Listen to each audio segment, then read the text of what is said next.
Welcome, Japan. Hello, everybody. Welcome to another edition of Why Come Japan. I'm your host, Mr. Rad, Mr. Rad Culture, whatever it is you want to call me. And I'm joined today by an author, a guru, Mr. Rayme Michaels. Hey, man. I'm also an ex-coworker. Yes, that's right. You are also an ex-coworker. We work together for a short stint. Yeah. Wait. How long we work? It's just like an hour, right? Not an hour, like a year. 1 year. Yeah, 1 whole year. But we worked in separate locations. We didn't work at the same school. No. Sometimes we did work at the same one. I believe it was on Saturdays that we worked on the same one. Yes, that's the same right. one. Yeah. Oh, I should probably mention, we were having a bit of a lag issue, so Rayme is only going to be a voice of God this episode. So maybe, right. I guess maybe in future episodes, maybe we can have him where we see him in the flesh. But for right now, it works best this way. Yeah, so here on Why Come Japan, I interview creatives, people who do creative things in Tokyo. Here, well, I guess not just Tokyo, Japan, and things related to Japan. And Rayme, I understand that you are an author. And how long have you been an author for? Well, my first 2 books came out in 2012. And my third one was written in 2012, but it didn't come out until 2014. And this is my first book. It's called Even on Mars. You just finished reading it yourself. The first book I've published in 4 years. All my books are pretty different from one another. Right. I mean, like, you've got a good list. How long have you been writing? You know, I always liked writing.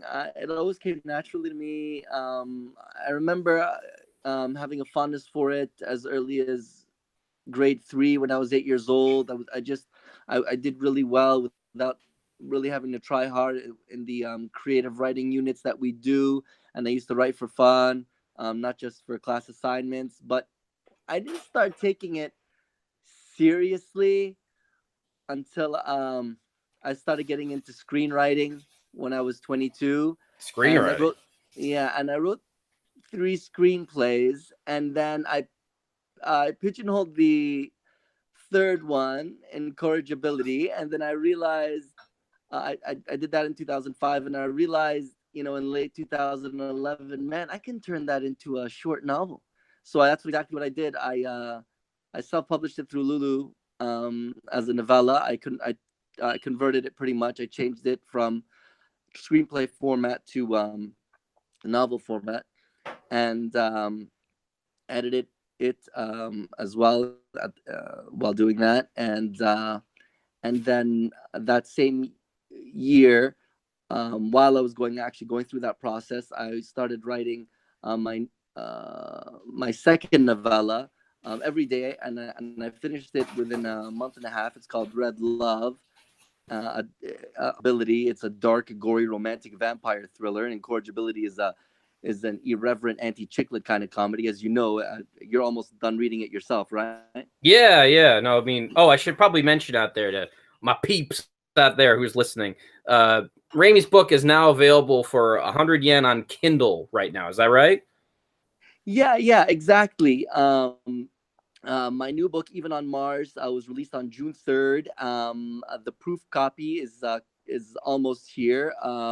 It'll be here any day now. So the paperback won't go live until I approve the proof.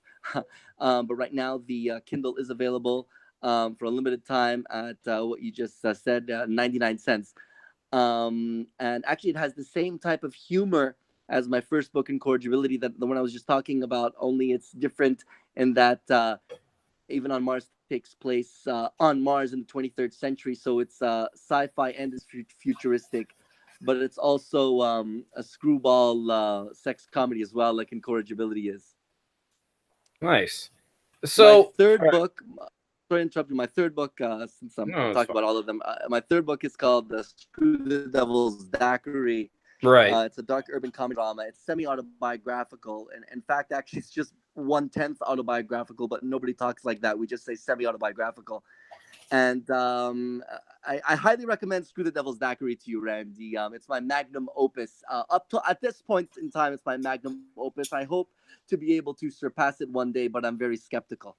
Why do you call it your magnum opus? because first of all, it's of my 4 books. It's my only full-length novel. The other 3 are just novellas, and it's, as I said, it's semi-autobiographical, so it's very personal. A lot of it is about me and my childhood and how I am and just my personality, and it's heavy on character development. My other 3 books are not. It's very multifaceted. My friend Chris, who's actually in the dedication of the book, he's doing his PhD in Toronto. He had one of his professors read it a couple of years ago, and the prof told Chris it had the best character development of any book he'd read in the past 10 years. Really? Well, I mean, Yeah. that's like, I don't know. I haven't bought that book off Kindle. I only bought 3. I think Red Love, Incorrigibility. Incorrigibility, and then your new one. Even I on guess. Mars. Well, that rave review, I guess I got to read it now. Yeah, I didn't realize you bought Red Love too. Thank you very much. Red Love won honorable mention at the top of the list for general fiction at the 2014 London Book Festival. Not bad. Wow. Very nice. It was a great way to end off the year. Nice. All right, so I got to ask. Tell me the origins of your name again. It had something to do with the street, right? Yeah, you have a good memory, man. That's right. I remember telling you that story. Basically, when my mom was pregnant with me, she and my dad were just driving along in Toronto, and they came across a street called Rayme, with a weird spelling, Ranee.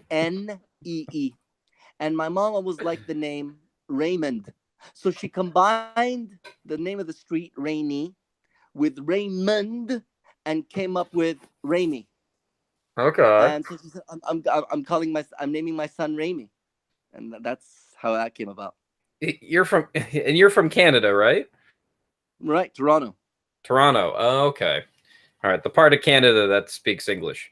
I mean, the French speakers are in Quebec and some parts of New Brunswick, but it's mainly Quebec. Yes. Gotcha.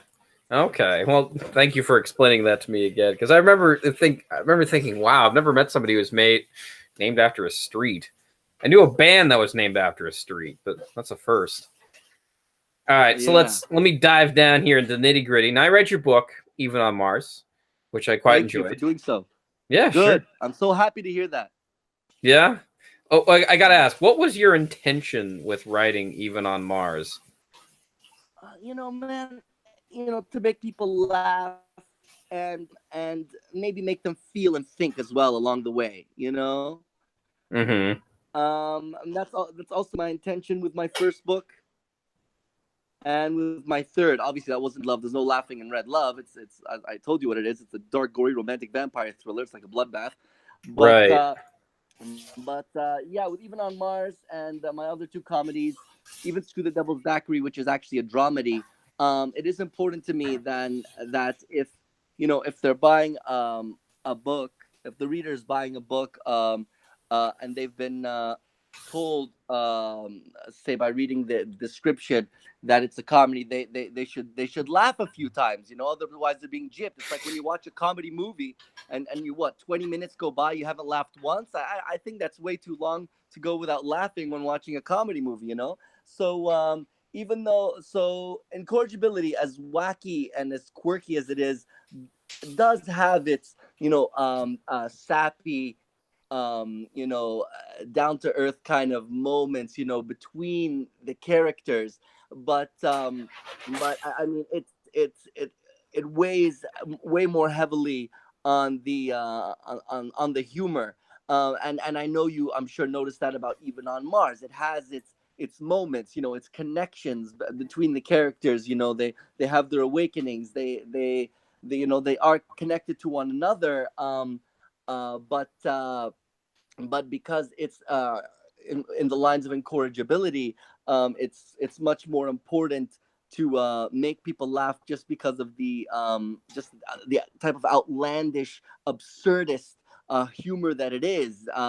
You can't be too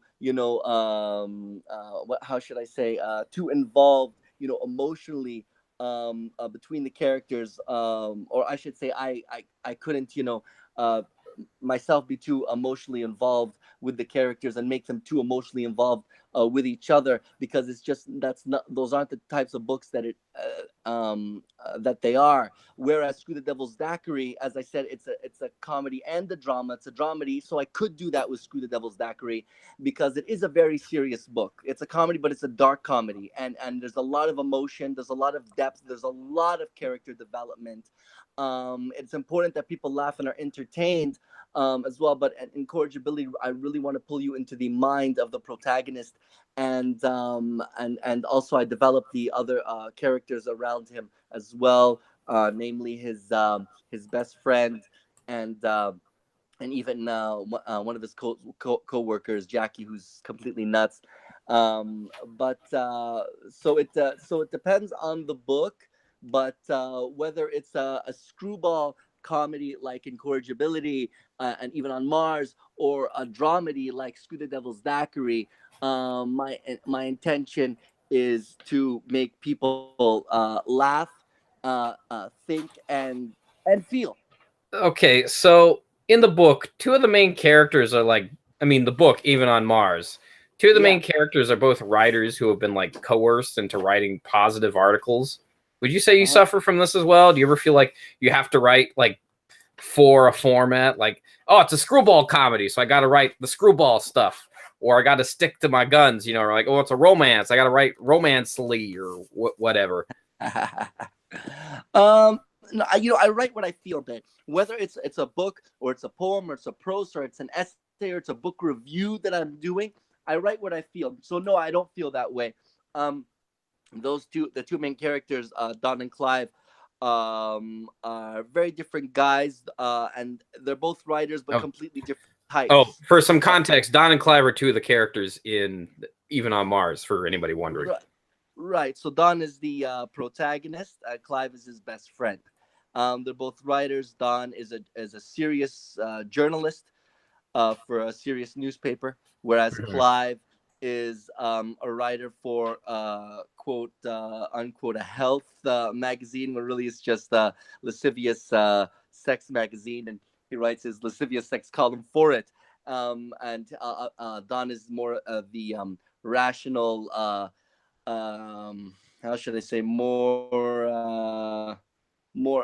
of the proper kind of guy, whereas Clive is the douchebag, pretty much. I mean, when you got a comedy and there's friends, one of them has to be a douchebag. Well, yeah, I was reading some of your book, right? And like I've noticed, like there's always seems to be one douchebag. Do you particularly like writing douchebag characters?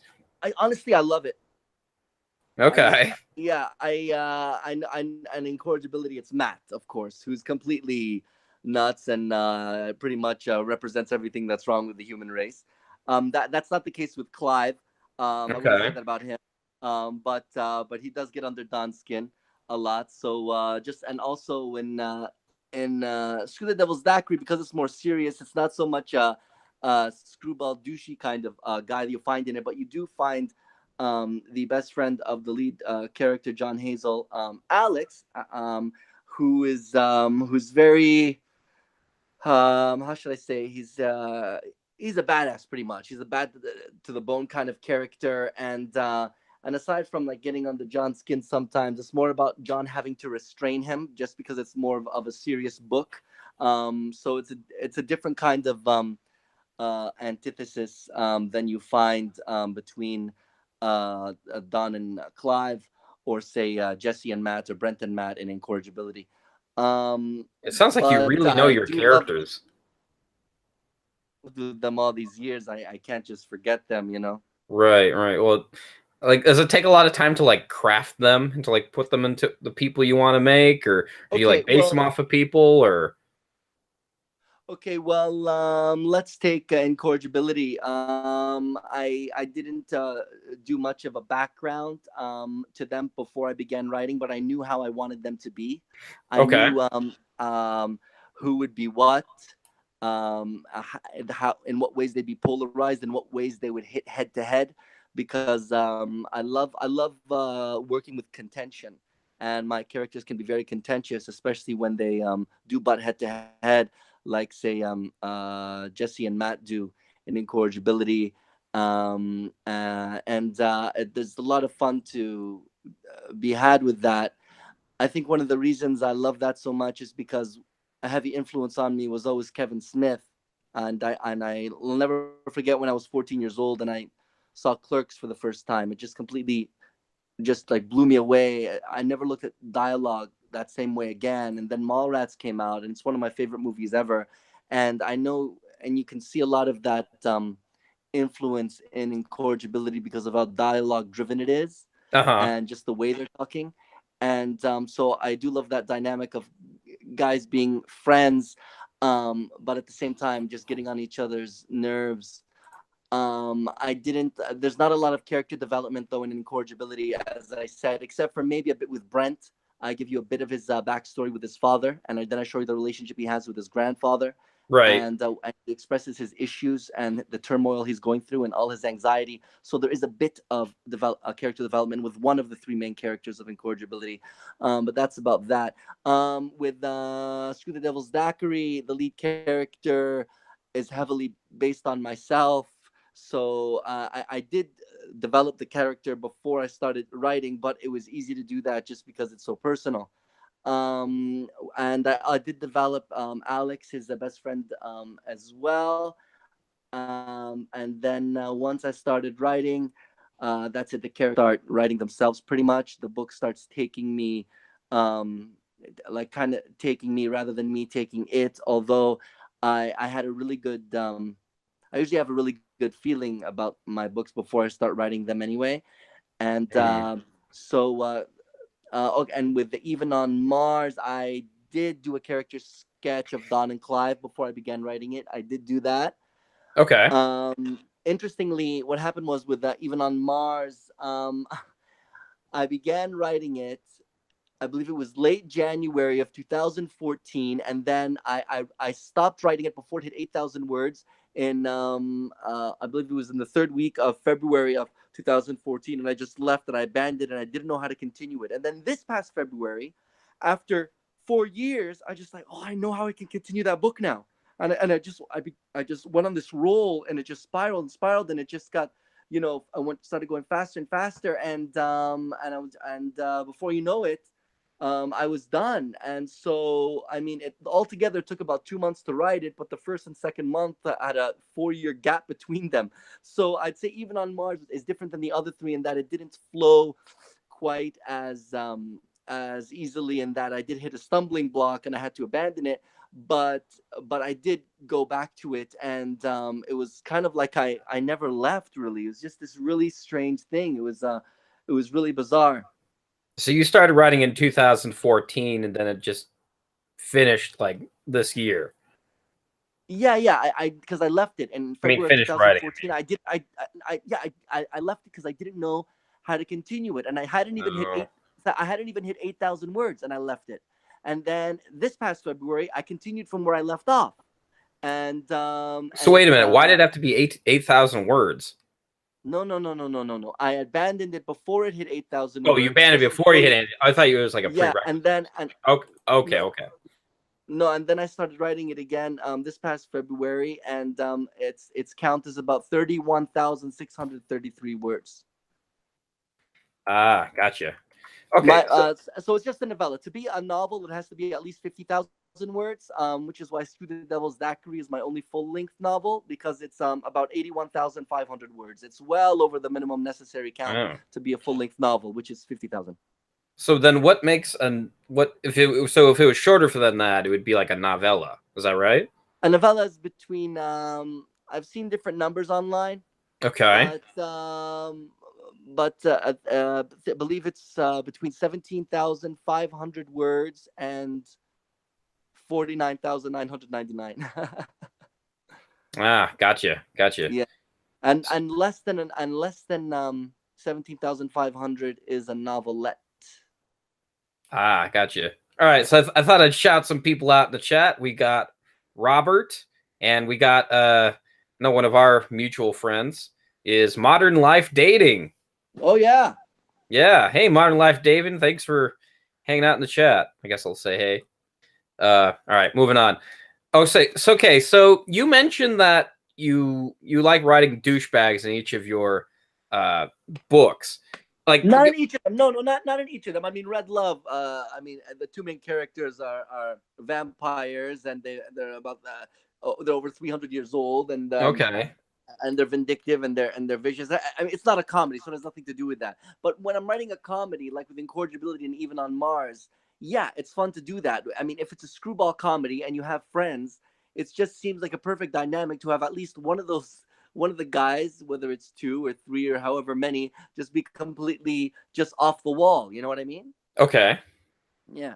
You know, because what I was thinking was because when I was, I mean, I guess I still am. I'm an inspiring filmmaker, and I'd like do these. I'd write characters and I'd craft the stories and everything, and I'd always like writing these assholes. I'd really enjoy it, and I think Yeah. part of what that was really was it was just like, man, I'd so like to be able to do something like this. Is that sort of what you were when you wrote your like assholes? Was that what you were thinking? Um, it's not necessarily what I was thinking. However, there are at times things I put in their mouths, like Matt in Incorrigibility, Alex in Screw the Devil's Daiquiri, and Clive in Even on Mars. And Clive isn't nearly as bad, not nearly as bad as Alex and Matt in Incorrigibility. It's a different ball game. Sometimes I put things in their mouths that I wish I've said, or I mean I have thought but never said, or have felt but was too bashful due to the politically correct status quo to say. So yes, I mean I'm not. I mean almost all my characters are some part of me. So even the ones I dislike and probably wouldn't be friends with in real life have some element of me in them and them in me. You Right. know, so I don't disagree with everything say that Matt says. I certainly And don't Matt from disagree with every Incorrigibility. right, Matt and Incorrigible. And I don't disagree with everything that Clive says and Even on Mars. And obviously Clive is an angel in comparison to Matt. I mean, come on. But yeah, no, it's a lot of fun, you know, to play with characters, you know, and to express yourself through them. You know what I mean? Because I mean, in a way, some might say, you know, you're just hiding behind your characters, and maybe the writer does do that a bit, but you know, it's part of the beauty of being a writer. You don't have to agree with everything your characters say. You don't have to disagree with everything they say either, just because they're jerks. True, true. Yeah. Modern Life Dating says, is writing assholes a form of catharsis for you guys? For me, it is definitely. How do you feel, Yeah, Rayme? yeah, it could totally be that way. Absolutely. Sometimes you need that loud mouth, you know, to take on what you hate most in the world, even though that loud mouth often embodies other aspects of life that you wise. You know, it can be ironic, and it's a part of the. It's like a paradox, you know. But yeah, absolutely, they can be your alter ego's mouthpiece. Absolutely. True, true. Here, hold on. um, all right. So, where would you say the prime inspiration for this book, Even on Mars, came from? I don't know, man. You know, when I was a kid, I loved Total Recall with Arnold Schwarzenegger. You know, I think that movie had a Totally heavy is like a Total Recall thing. It really is. had like a heavy impact on me. I mean, the chick at the bar with the three tits, I could never get that image out of my mind. Every time I think of Total Recall, I think of the hot, believe she was Asian chick with the three tits. It had a huge impact on me when I was 9 years old. I could never get that image out of my head. And I think that was a huge inspiration for my insane, fucked up, anatomically mutated mutant women and Even on Mars. I mean, I don't know, man. Plus it's so funny, you know, the Total Recall, you know, like they sit down for breakfast and the first thing he says is, "Let's go to Mars." I mean, who says that first thing in the morning, you know? Or like she has all these great lines, like she's hitting him because he keeps dreaming about that woman, and she's like, "It's not funny, dog. You dream about her every night." And she tries to get off the bed, but he grabs her by the leg and he goes, "But I'm always back in the morning." You know, I love that shit. It kills me. You know, it's so good. Or what's the other one? By when he sees his brain's former self on camera, and he goes, Howdy, stranger. This is Hauser. You know, I just love that fucking line. Like himself mocking himself from the past. And he's like, I do not remember this person who used to be in this body. I'm not giving it back to him. You know what I mean? I just thought it was just so interesting, you know? Yeah, so we could call this Raimi's Total Recall. In a way, maybe. I mean, it's I mean, yeah, I mean, even on Mars is there's a lot of mayhem in it. There's a lot of murder. So in a way, it is an action sci-fi comedy. You know, in a way, it is. You know, not as much as Total Recall. You know, Total Recall is just like go go go go go because it's not supposed to make comedy. So there aren't you know it's not about repartee. You know what I mean? Mm-hmm. But I think that movie had a huge effect on me as a kid. So, not to put your writing style in a box, but there was like someone on Goodreads, because like you type on Goodreads, you can find authors, and they're very easy to find. It's a great who kind of describes your books as bro fiction, or I'd like to say bromance, like where they describe them as like kind of like romance novels, except for like bros. Do you agree Yeah, with yes, this assessment?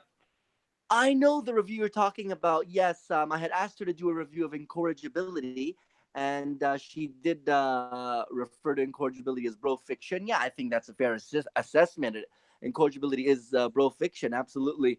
I wouldn't say that about Screw the Devil's Daiquiri because it's very multifaceted. It deals with childhood trauma. It deals with Okay. so many things that contribute to the psyche of the protagonist, John Hazel. I definitely wouldn't call that bro fiction. And obviously Red Love is a vampire novel. It has nothing to do with that at all. Even on Mars, I mean, there's a bit of that element, you know, but between the three main guys, Don, Clive, and Ragnar.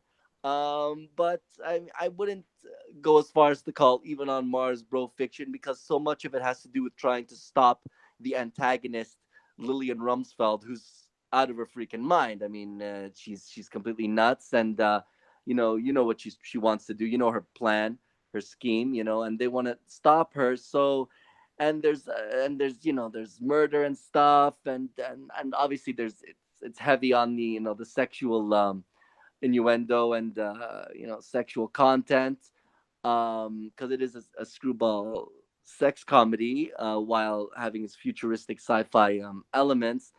So I couldn't box Even on Mars as bro fiction. It wouldn't work. Incorrigibility, yes, she was right about that.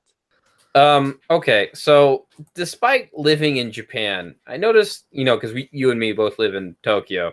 I noticed that your stories don't often take place in Japan or focus on Japanese philosophy or concepts.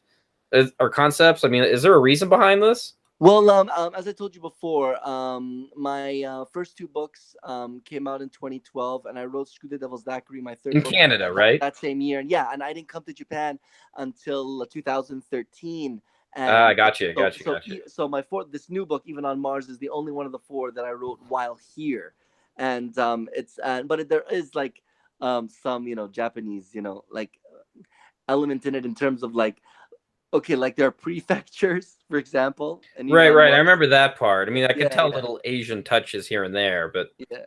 nothing that like kind of struck me as saying, No, "Wow, no. that's so Japanese." Right, right. No, no, no. Nothing like that. Absolutely. I mean, I'm not saying I would never write anything about my time here. I mean, I think I'd have a great time writing about the time I've had here and maybe building a story about life in Tokyo. Sure, why not? I'm not opposed to that. That's for sure. Right. Okay, so you've only written really two books here in Japan, No, even no. on I wrote Mars. no, no. Oh, I wrote only one here in Oh, just Japan. only even on Mars. Okay, Yeah, I misunderstood. Screw the Devil's Daiquiri came out while I was here, but it Oh, was came written out while I while was you're in here. Toronto. I see. Yeah. Oh, Screw the Devil's okay. Daiquiri is the only one of my books that was traditionally published. It was published by an American publishing company called Melange Books, and they were really backed up with all the other books they had to publish. So it took a year and a half from when I finished writing it to it hitting the market. Okay, Yeah. I see. So, do you think you'd ever write a book that had kind of a lot of Japanese influence in it, or you? no ideas on that, or do you find the concept just hard to struggle with? I mean, it's not something I really feel the need to do right now. But I mean, I could see myself in the future writing a book about either my life in Tokyo or like and building an like a wacky story maybe around that, or just about just life in Tokyo in general and just creating characters out of thin air. I mean, that it sounds like a lot of fun, a lot of fun. I'm not opposed to that at all. Tokyo's an incredible city. I've loved my life here. It's a city that never sleeps. It's just I never liked Toronto, that's for sure. Yeah. I felt right at home as soon as I got off the plane here. And yet I can't speak the language. It's unbelievable. Yeah, no, it definitely is. The city never sleeps. It makes New York look pathetic, you know? Yeah, I've never been to New York. I don't know. It definitely sleeps. I'll tell you that much. Anyway. Okay. So, all right. There seems to be a lot of descriptions on your books, like warning about explicit content the writer is going to be engaging in, right? So, from listening to your previous interviews, and you mentioned that Roald Dahl was an influence on your work. Have you ever considered? What's that? I said I had told Stu Taylor that when I was a kid, when I was 8 years old, I turned into this huge bookworm, and Roald Dahl was one of the for some context for the listeners out there, Stu Taylor is a man who interviewed Rayme back in. It was September of 2015. Okay, September 2015. Okay, yeah. Continue. Yeah. Sorry. Yeah. So basically, I turned into this huge bookworm, and I used to love reading Roald Dahl, and I really got my imagination flowing. I also liked reading Judy Blume and this book about a vampire rabbit called Bunnicula. I also loved the My Teacher Was an Alien series. Do you remember that? My Teacher Was an Alien. My teacher. I do remember that. Was that? My Teacher Flunked the Planet. It's just I love that shit. It just was it Louis Sacker? Was that who it was? I forget the name of the author. As soon as I saw the cover for My Teacher Was an Alien, I was on at first sight. I knew I'd love the book, and I did. And I love that whole trilogy. I think that there's a fourth one, actually, that I didn't read. But I love that shit. I love Choose Your Own Adventures as well. Just... Oh, okay. I'm Googling it right now. I'm looking at it right now. Man, these books kind of scared me as a kid. Yeah. I don't know. I remember it was this like Goosebumps that freaked me out. Oh yeah, anyway. Yeah. Later on, I really got into R.L. Stein when I was 10 or 11. I really got into right. Stein. And when I was 12, I read Chain Letter 2 by Christopher Pike. You remember Christopher Pike? Christopher Pike. Who's that again? He wrote Chain Letter and Chain Letter 2. I don't know what else. I only read not Chain familiar Letter with 2. those. But honestly, Chain Letter 2 had a heavy impact on me when I was 12 reading that. I'd never read anything like that before. I thought it was really amazing, and it was so interesting. I still remember all these years later. I still remember some of the characters and the struggles of the protagonist and stuff. I don't really remember the plot that well, but I really loved it. It was just really real, very mature. I felt for a book directed at like teens and preteens, but I mean, I thought it was really awesome. Yeah, no, sorry. I'm looking at some of the titles of that like the author's name is Bruce Covell. I remember the series too, and I'm looking at like all the different versions of the book, and they have one called "My Teacher Flunked the Planet." Yeah, I just said that one. My teacher flunked the planet. Wait, I didn't even. Okay, I'm sorry. Yeah, and my teacher fried my brains. All I can think of is like my teacher fucked the planet. Oh, I see. Yeah, I think the first one, the one that kickstarted it, was My Teacher Was an Alien. Yeah, that's right. Yeah. Okay. So you're really into those, and that's part of what got you really into writing and all that stuff. Yeah, I loved reading that stuff. I loved reading novels and Choose Your Own Adventures, and I loved writing short stories for class.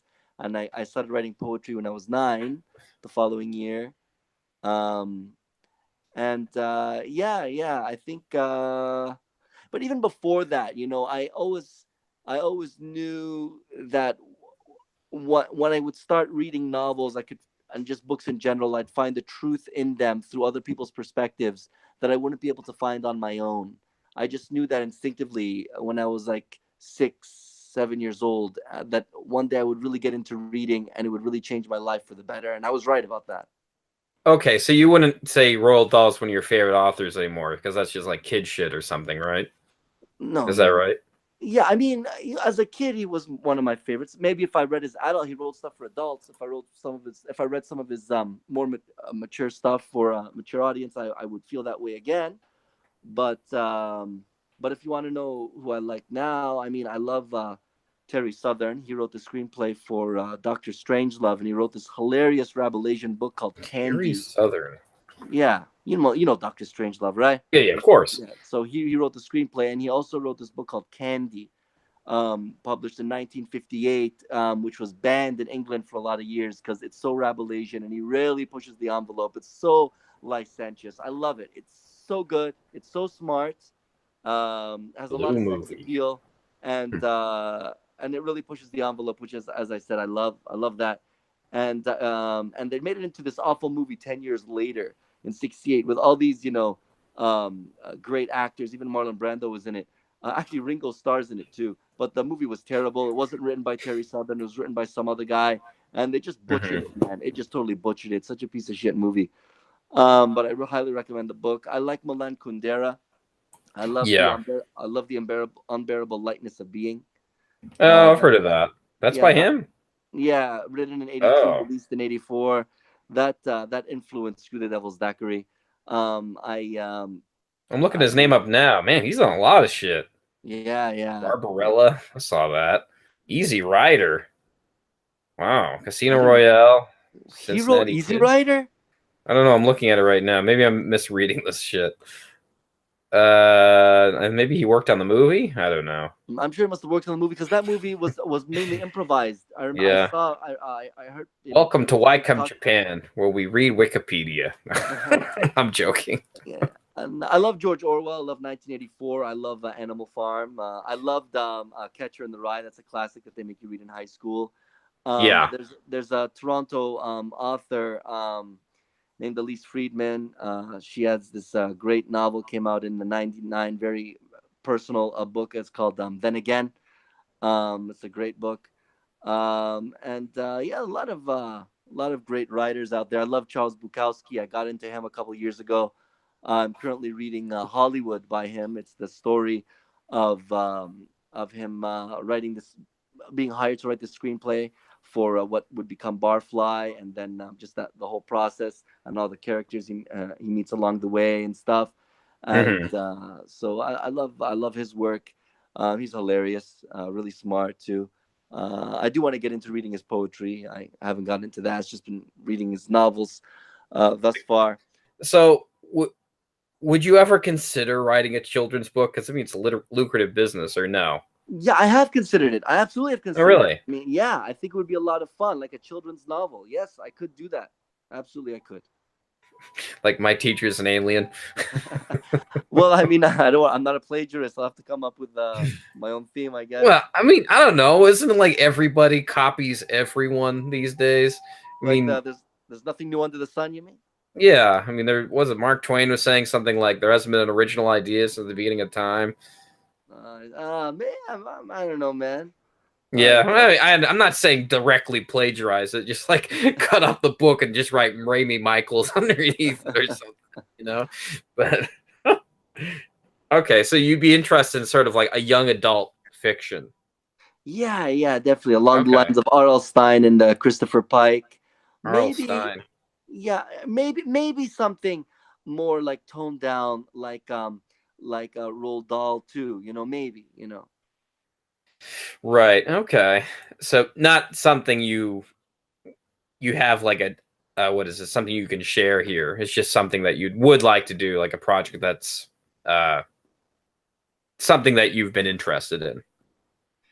Yeah. I mean, the idea of writing a children's novel, entertaining kids, I'm contributing to their imagination and aspirations in the way that those authors inspired me when I was a kid. Really appeals to me. It doesn't have to be any specific genre. I mean, it could be a comedy. It could be a sci-fi. It could be both. It could be some kind of horror. I mean, I don't know. I don't have one in mind, but it's definitely something I'm open to do. Right. Okay. So getting back to your book, Yeah. the new one, Even Uh-huh. on Mars, it Right. deals with a lot of like futuristic elements. Like you said, your Total Recall. I mean, I mean, particularly with like the rise of robots as kind of like as a fascist master race, would you say that a lot of your fears about the future were written in the story? First of all, it's my second book with a theme of a master race in it. Red Love has that same theme. Oh, really? The idea is in the lead character Paul's mind of converting those who are worthy of vampirism to being vampires, to then ruling the world as a master race and subduing the majority who up till now have been the the rulers, and it's the reason why the world is in the shape it's in.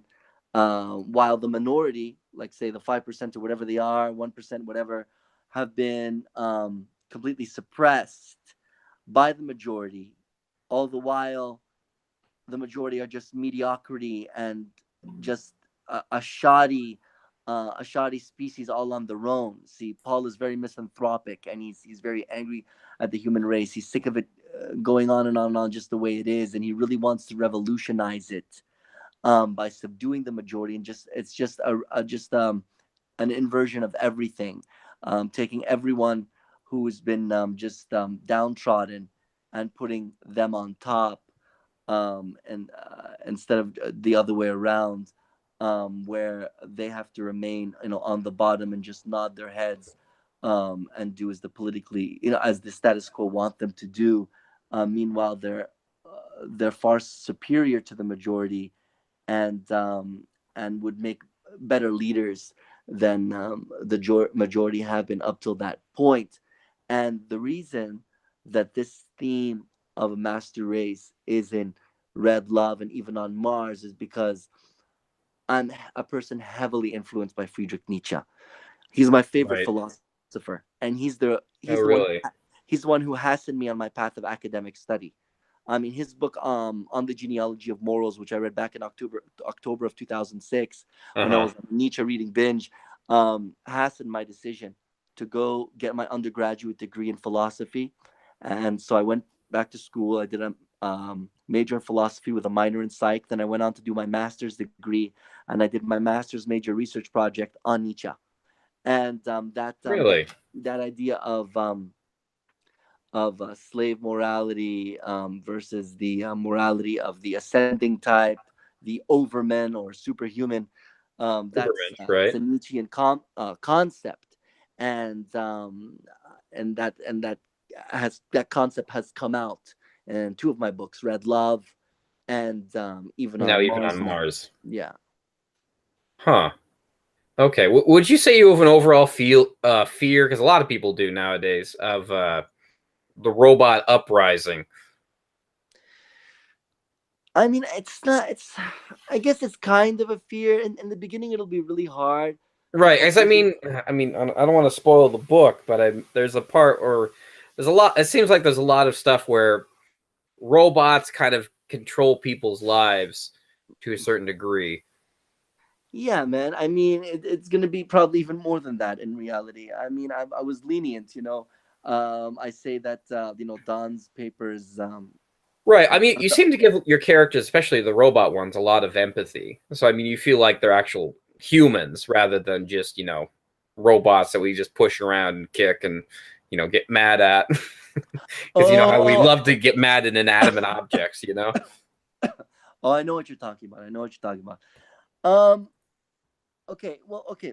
First of all, I wouldn't necessarily say it's a fear I have, because I know ultimately it's gonna be for the better, where people don't the human race will not have to work anymore. Eventually, that's what's going to happen. They won't have to work unless they want to. Um, You in the think beginning, so? yeah, eventually. In the beginning, it'll be really hard because, I mean, people will be losing their jobs, and they'll have no job to go to. They won't be qualified for anything else, and that's like they'll feel outcasted. But then it'll reach a point, well, where nobody can have a job, right? Nobody will be able to find something to do because AI will be doing it, which means there's going to have to Right. be a revolution in economics. And I don't address this in Even on Mars because this is it's a serious political economic issue, and I don't address this in Even on Mars.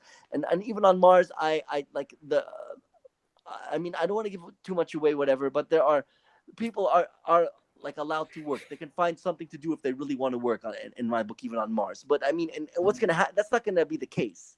I mean, in real life, I mean, it'd be AI doing everything, and I mean, okay, maybe writers who write fiction will still be able to have jobs because people prefer to read the writing of a human being than of a fiction made up by AI because it seems impersonal and cold, and they just don't like the idea and it turns them off. Okay, so maybe people who write fiction, like in movies and stuff, maybe they'll have jobs. Maybe painters will still have jobs, because people will prefer to look at a painting drawn by a human. I don't know, maybe, or maybe humans will be completely obsolete and we won't even have that at our disposal. The point is, there has to be there's going to have to be a revolution in economics because everyone will still have to survive.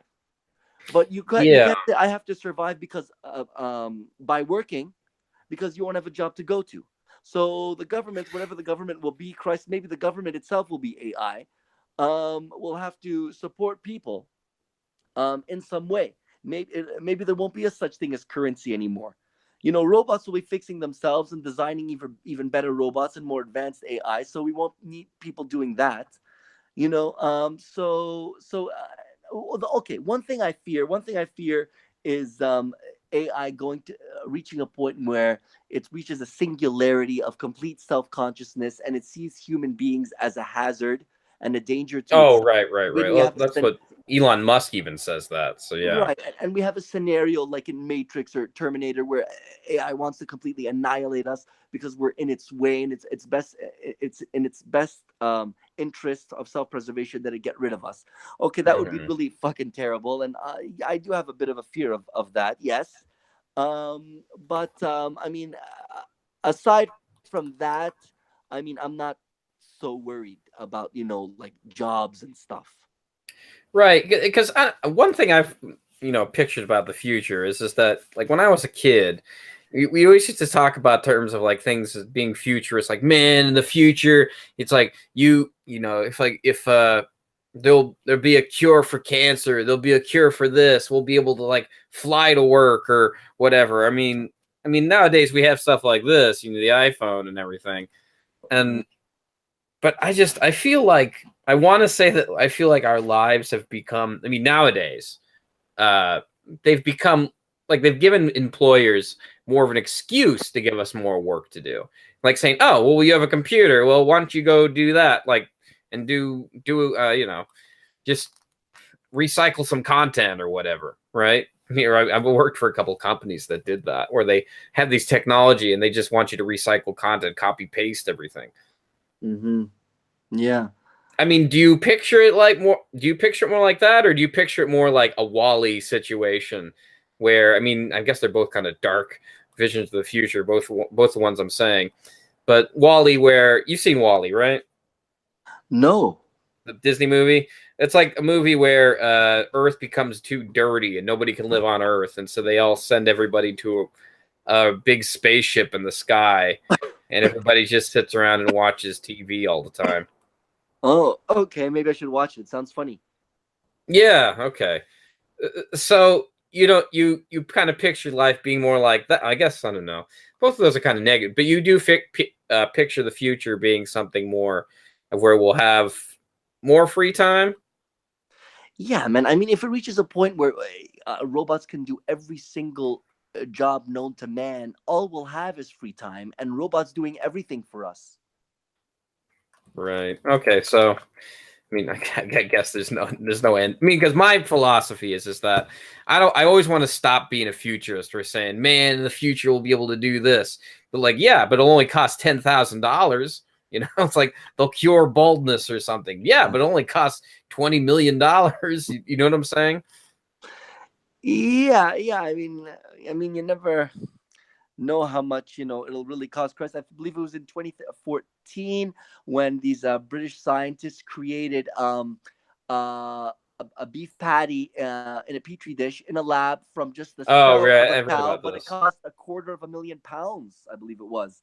So I mean, that's how far we are from making something like that affordable to the common man.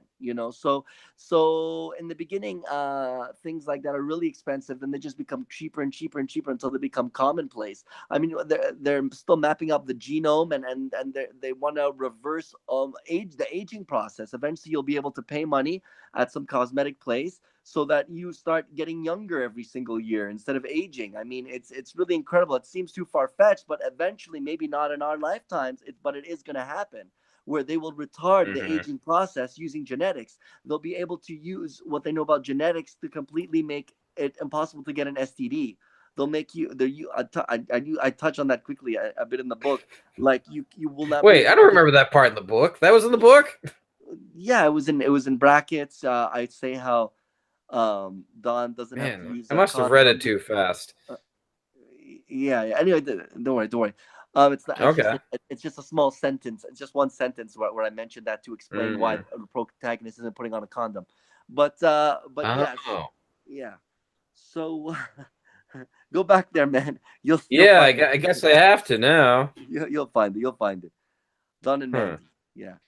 So yeah. So eventually, they'll be able to alter our genes so that we're completely immune to STDs and all these things. And so the future looks bright in one sense.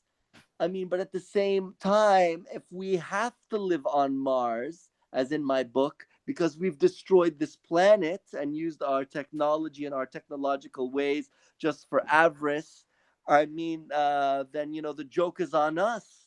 I mean, we don't want that. That's interesting. I mean, so who knows how it'll go. Okay. I mean, so politics and politicians also seem to play a major role in this book as well. Was there something you're trying to say about them by writing that in this one? Okay, look, man. As soon as I Uh-oh. was as soon as I was old enough This sounds like a to lecture. no, as soon as I was old enough to realize the avarice and narcissism and will to power and just like often egomania of politicians, I was able to realize, holy shit, most of these pricks are just fucking liars. I mean, they're just bullshit artists. That's all they are. You know what I mean? And then from that moment onwards, politicians just became so fascinating to me. They became fascinating. That corrupt, that just unabashed, corrupt kind of behavior, that Hmm. corrupt kind of ego, that just completely corrupt, ambition every day of just wanting to wake up in the morning to just screw the little guy to get as much as you can, all the while putting on this game face for the camera that you're in fact in it for the little guy, just turning what you are on its head with just like an Oscar Academy Award, play acting routine where you actually get voted in and are thought as a nice person when you're really like this monster. It's just incredible to me, and so much can be written on what I've read be called the political parasite.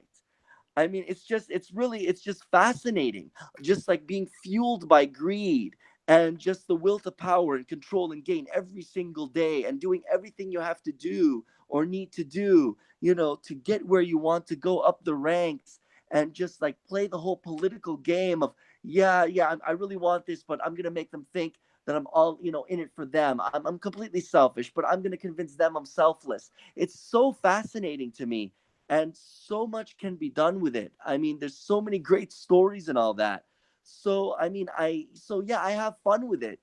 In Even on Mars with the Lillian Rumsfeld, the Right. antagonist, who's a malignant narcissist. Because narcissism is something that's very interesting to me, very fascinating to me. And I took this course in the final year of my undergrad called Personality Theory and Behavioral Disorders. It was a fourth year psych seminar, and Okay. we had to pretty much analyze the psychological disorders, behavioral disorders of some a really famous person, and I chose Stalin. And these two girls joined me. You know, they wanted to be in my group, and so I had to learn a lot about malignant narcissism, in having to study, you know, Stalin, and how he was, the things he did, why he was the way he was. You know, I read to read a lot about his childhood. You know, and we did so well. We were the only ones in that class to get an A+ on our project, and it was so interesting to me, and it ended up just like increasing the interest I already had in politics and politicians by so much more, you know. And so I created this character, and those are her legs and her tongue on the cover, who has this you know, this behavioral disorder, this malignant narcissism, you know, and she'll do all these things that she has to do to get where she wants to go, and no one's getting in her way, and she, you know, she's always telling anyone who tries that they're nothing. You know, she's everything and they're nothing. You know, that's the theme, you know, that pops up. Huh. Would you say that you have a hard time writing for politicians, or or you found writing this book when you wrote The Politician very easy? No, I loved writing her. I mean, um, a character that I had that kind of fun with was Jackie in Screw the Devil's Daiquiri. I had so much fun writing her. She's a complete narcissist, but an office narcissist, not a politician, and she'll do whatever she has to do to get up top, up the corporate, climb the corporate ladder. She doesn't even want to climb it. She just wants to, you know, stomp on everybody's head as she I don't know, hops her way up there. She's not climbing. She wants to just bounce, just like completely, uh, like everyone is gonna be downtrodden under her cloven hooves, basically under her fucking high heels. That's the idea of Jackie, and so she hates anyone who she even suspects of getting in her way, just because she's nuts, even though they're harmless and haven't done anything to her. And so in the beginning, at first, the protagonist John becomes her target, even though he doesn't even care much about that job. She just feels that he's a threat, so they butt heads head to head. And I really loved exploring her downright, manic bipolar personality, her very malevolent, very malicious nature. Just she's just Wait, this wait, wait, this wait. Wait, this I'm is talking about Lillian we're talking I'm about, talking about right? Jackie. I'm talking about Jackie because she's just as vindictive and malicious as Wait, Lillian, but without actually killing anyone. who's Jackie again? Who's that character? This She's the character in Screw the Devil's Daiquiri Oh, okay. All right. I who's was the getting confused who I here. said was the office That's right. You said narcissist. that. Okay. Yes, exactly. And so it's because office politics I always found hilarious too. I haven't only found politics to be interesting. Office politics is really interesting, and I've worked in offices and I've seen it go down. And then I've always felt, you know, I loved that movie when I was a kid. Bonfire of the Vanities. Oh, From Tom Wolfe. 19. Right, Yeah, exactly. Yeah, he's a and really then good author, and they made that movie with Tom Hanks and Bruce Willis. which I heard was And horrible. I never saw it. no, I always loved that You movie. love that one, huh? Yeah, yeah. Did you read his other book? Was it I Am Charlotte Simmons? I never actually read You Bonfire of the gotta Vanities. read it. You'd love it. I Yeah, mean, I don't know. It's about college life. I mean, it's great. yeah. If you get a chance, actually check out the audiobook. The guy who does it, Dylan Baker, has a really good voice. Oh, I see. I love the movie Office Space. You know, it's such a classic. You saw Office Space, right? Okay, so you find writing for politicians or people in politics rather fascinating. Yeah, I think it's a lot of fun. Whether you're writing for like people who are in politics, wanting to reach wherever they want to reach, or if it's office politics. I mean, I think that can be hilarious. You know, the way people can be just so blindsided and have that case of tunnel vision. You know, because the way like the rabble, just completely drench themselves and like get self absorbed into their own narcissism and tunnel vision has always interested me. And somebody like Lillian has a tunnel vision. All she cares about is herself and her legacy. Wow. And power and gain. Somebody like Jackie in Screw the Devil's Daiquiri is the same, just not in politics and in office politics. She has her tunnel vision, her case of narcissism. She has her histrionic personality. Her own outlandishness. And it really characters like that really carry a book of forward and are interesting for the reader, because the reader always wants to know, what are they going to say next? What are they going to do next? And it's always like, wow. And you can always use that character, for any shock value that you may want to add to the book, to for entertainment purposes. Yeah, that's true. Yeah. Okay, well, that's interesting. Well, that gives me some extra perspective there, actually. Mm-hmm. That I didn't actually put together before. Yeah, See, I love that is. existentialism. Existentialism was what led me into philosophy. It's my favorite branch of philosophy, and the existentialists love analyzing the tunnel vision of the mob. Just Mhm. the way that just like I have this one track mind, and this is all that's important. And as long as I focus on this, I won't have to worry about other things. I won't have to worry about my insignificance. I won't have to think about the fact that I'm going to die one day. I won't have Yeah. to. I don't have to look in much anymore, because all I have to do is look out towards all these petty little things, but really it's all just a mask. It's all just like a sham. It's all a facade, a masquerade. You know what I'm saying? Eric Yeah. Fromm was really good in analyzing this. He's like an existential post-Freudian. Recently, I read To Have or To Be, a great book, and the other book of his that I've read is The Art of Loving. I had to study him also in a course I took called Personality in my psych minor.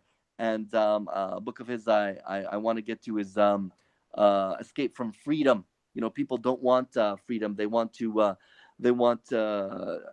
if they're not free to make their own decisions, they don't have to take responsibility for their own failures, is basically the premise. And you see that in a great book I'd like to recommend to you called The True Believer by Eric Hoffer.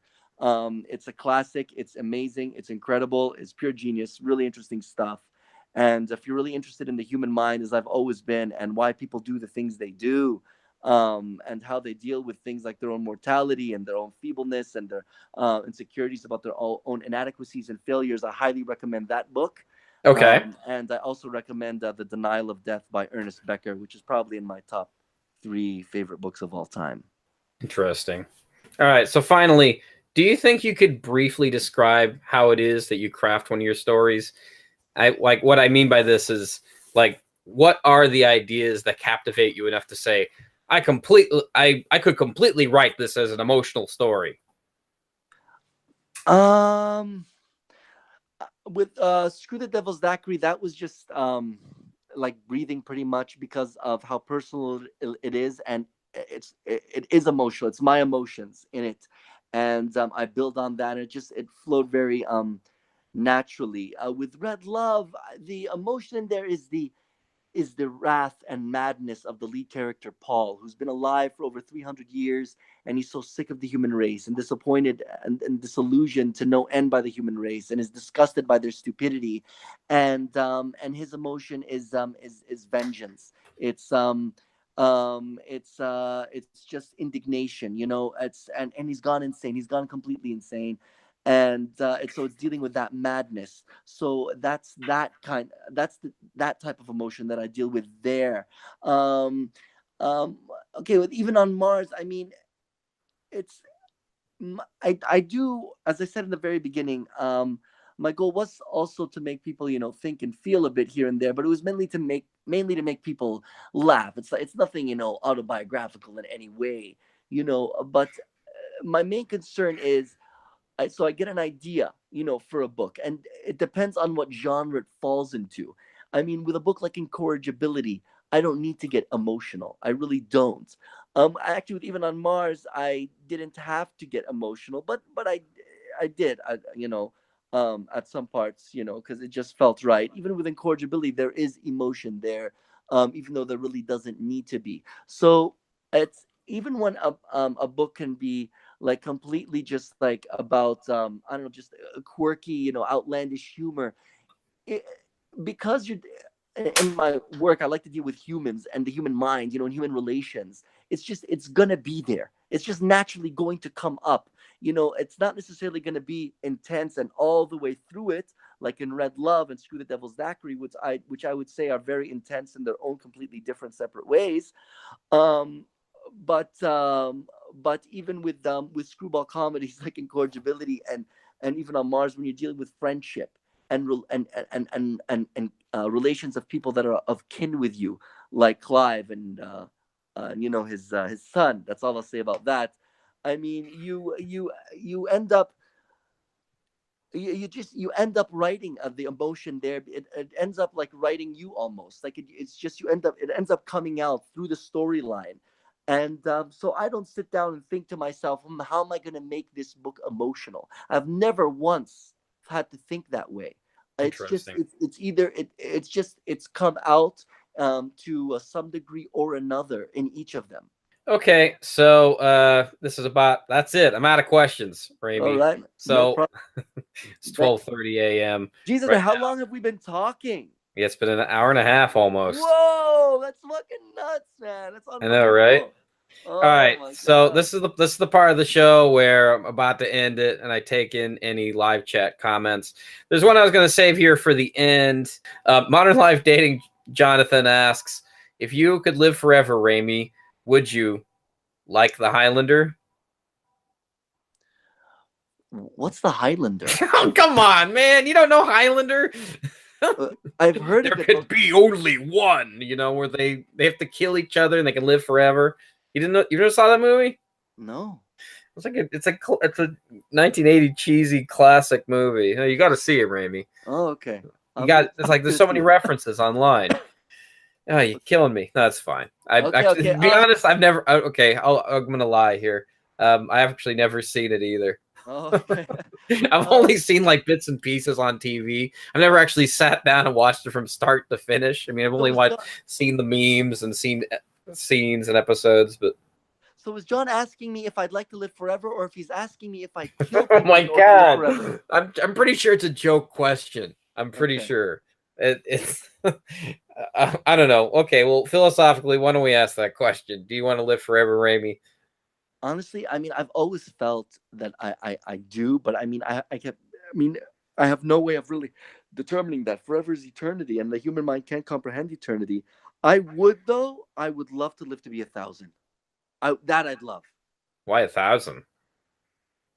Because it's just time goes by so quickly, and as actually Don says, and even on Mars, I have this theory that the way we perceive time, even if we live to be 500, it would still go by in a blink.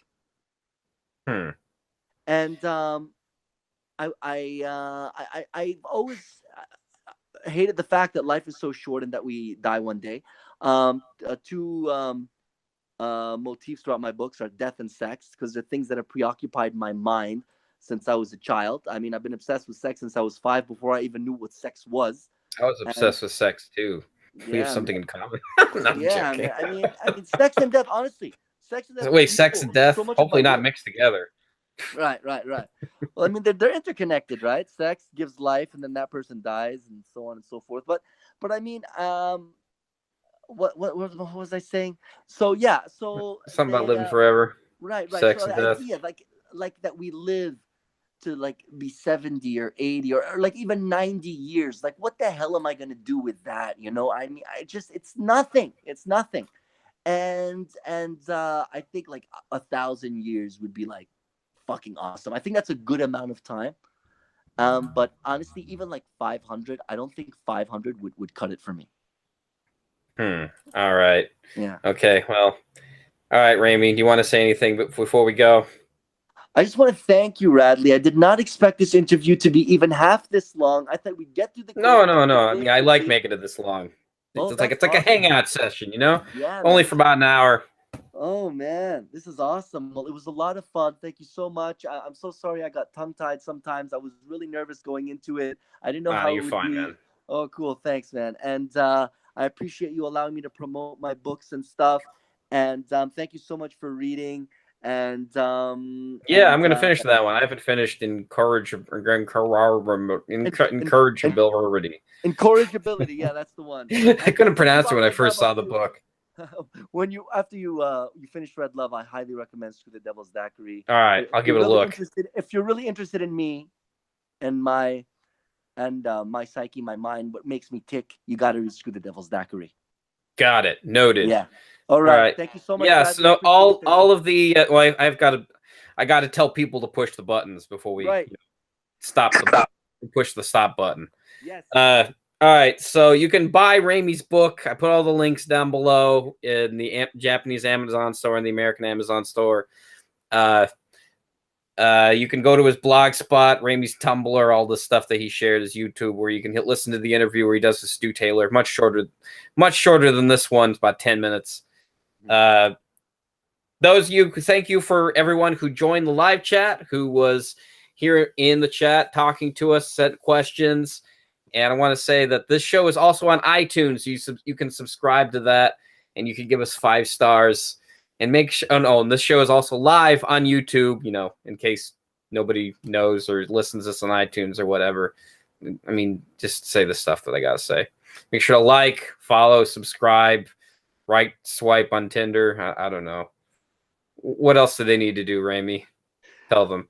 I'm not. The links speak for themselves, man. The links speak for themselves. The links don't lie, or unless the hyperlink's broken. Right, and so and just let me note to anyone listening that Even on Mars and Incorrigibility are going for 99 cents for a limited time. Oh yeah, it's for 99 cents. Go over and buy Rayme's book. It's only $1. It's like buying. It's cheaper than a cup of coffee, for crying out loud. Yes, definitely it is, especially one from Starbucks. Yes, of course. Hey, Tikio Sam in the house. He tells me to swipe right on Tinder. Well, Sam, you missed it. We could have had some of your brilliance in the chat, but you ruined it. You blew it. Hey, Sam. Hi, Sam. All right. I like Rayme's book so much. Well, he says he likes your book. Did you read it? No, really. Who said that? He bought it 20 times. Come on. You didn't buy it 20 times. Joker. All right. Okay. All right. Have a good night, Radley. Yeah, you too. Bye-bye. Peace. See you guys.